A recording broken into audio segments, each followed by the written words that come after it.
For a while now, I've wanted to make a banal, deliberately badly researched series of videos talking about pop culture from over a decade ago.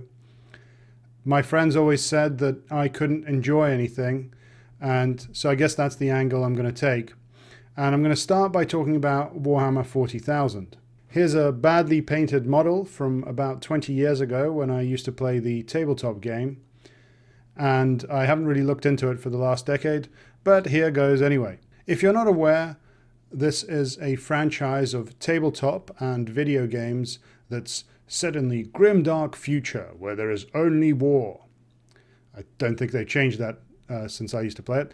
And the point is that humanity has expanded across the galaxy with many, many billions of humans, but they are having to constantly fight amongst themselves and against aliens and horrors from other dimensions and so on. And so the forces of humanity, the forces of the Imperium of Man, are split into these guys, the literal poster boys for the franchise, the Space Marines. These are sort of superhuman elite soldiers.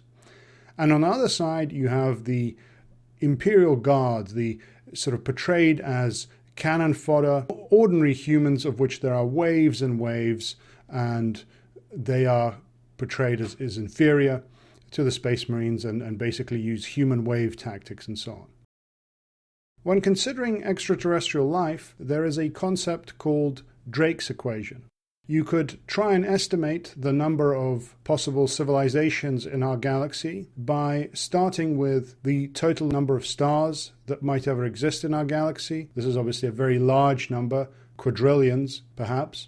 And then whittle this number down by multiplying by a set of small fractions. So for example, how many stars might have a planet orbiting them? Let's say 1 in 2, so we multiply by a half. Of stars that have planets, how many planets will be Earth-like and able to support life in principle? Well, let's say 1 in 1,000.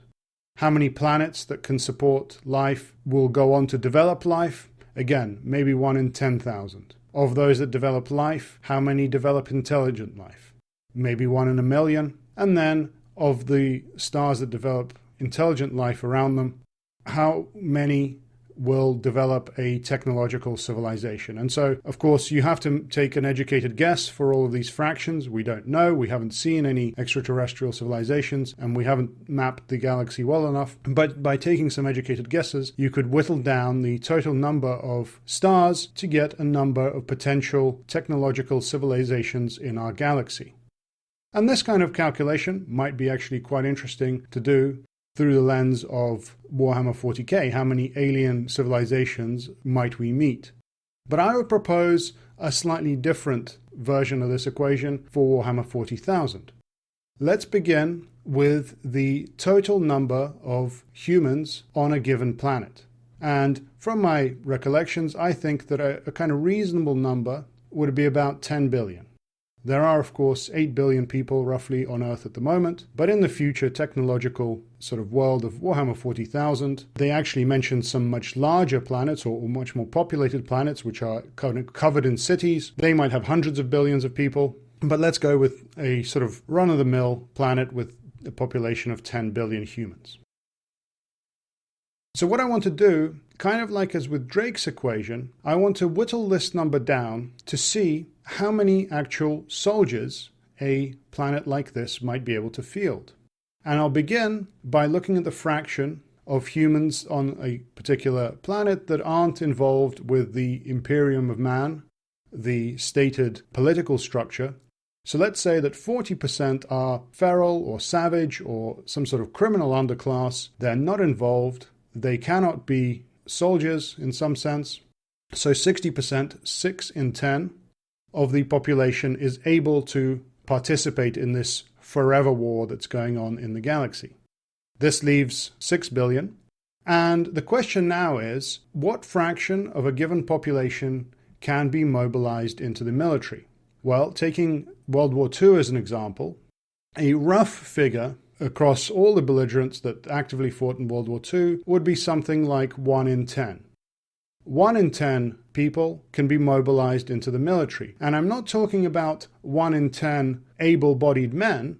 There were, of course, many serving women in the armies in World War II.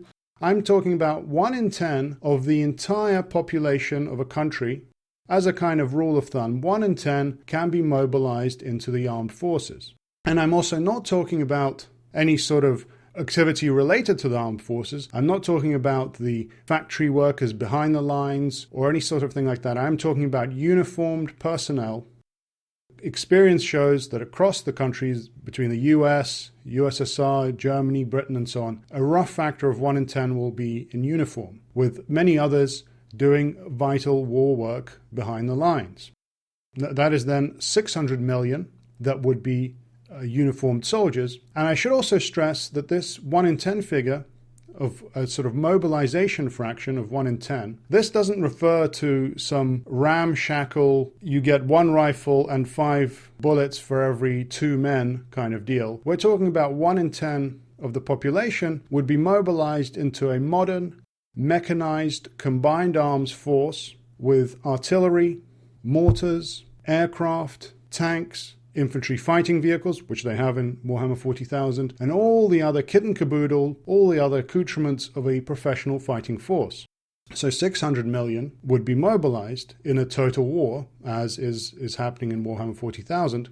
And then we have one more fraction, which is that typically, again, not a hard number, but as a rule of thumb, 1 in 3 of a mechanized formation are the actual front-line sort of tooth-arm personnel, and the other 2 in 3 are the sort of logisticians, intelligence. They work behind the lines. Again, they're not working in the armaments factories, but they are serving in the military, but doing the support functions. So 1/3 then, 200 million, is how many front-line actively fighting troops can be mobilized from this kind of standard Warhammer 40k planet into the Imperial Guard.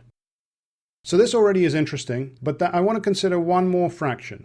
And that is, how good are the ordinary Imperial Guard, ordinary soldiers, compared to these superhuman space marines?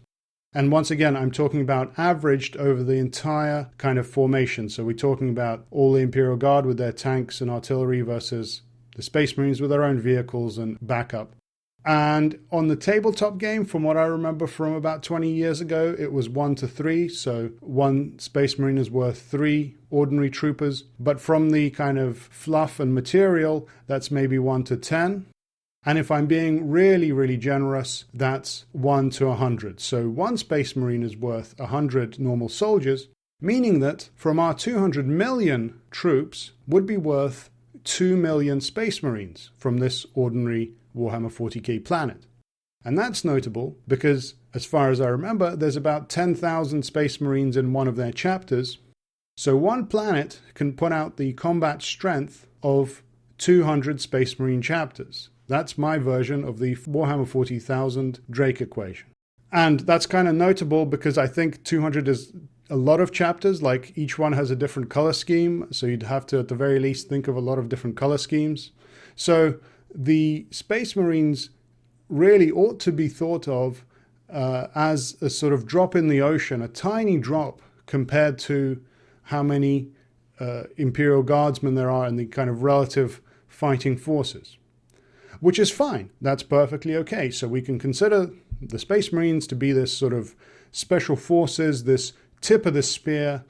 They go in, they secure some sort of bridgehead on a planet perhaps, and then through that bridgehead, the millions and millions of ordinary troops pour in. Perfectly fine.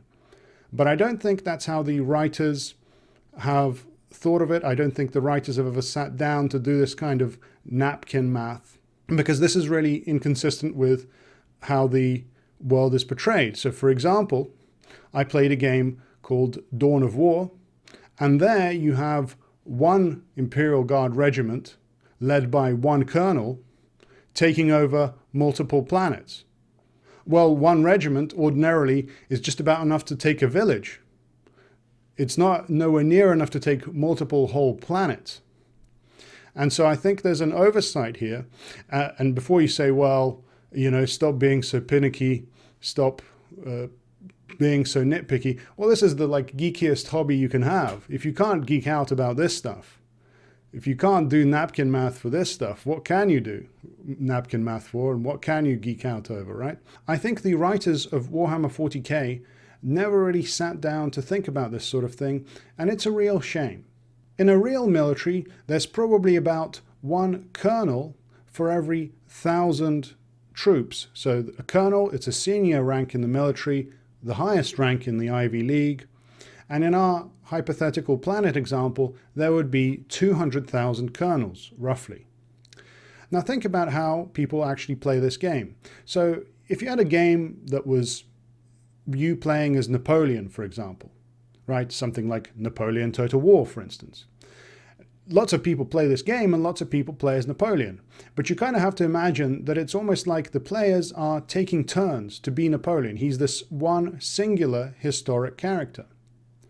But for playing as the Imperial Guard in Warhammer 40k, you can have multiple colonels. You could have every single person who plays Warhammer 40k, you could have them each canonically make a colonel character. So have that colonel character actually written into the lore of the game, and you'd still have enough colonels left over to populate just one measly planet. If you're watching this Games Workshop, give me a call. But what I mean is that Games Workshop could actually make use of this very large scale, and I just don't think that they've done so.